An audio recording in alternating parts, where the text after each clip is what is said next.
Bray Harbour, strange one. I'm watching seagulls. I'd call it puddling. They're patting the wet sand with their feet and then eating whatever. There's something going on. I've never seen this in my fucking life. I just sat down, so I found this book, and I'm watching, and the younger ones are doing it. And then it makes you wonder. Salt water's bad for you. Where do albatrosses get fresh water from when they're in the middle of the Pacific?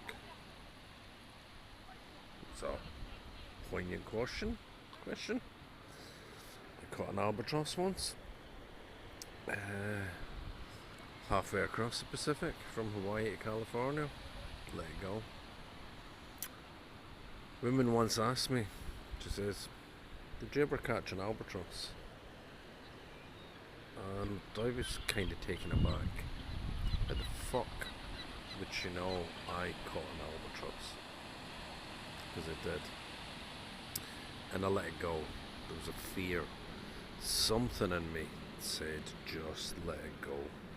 And then I found a book in the story, The Rime of the Ancient Mariner, where he shot the albatross and doom and gloom befell them. Interesting book. Well, not book. It's a poem. Anyway, this is my observation from today. This is Bray Harbour, and I'm just looking at the usual stuff. Fucking artwork. Cursed by it.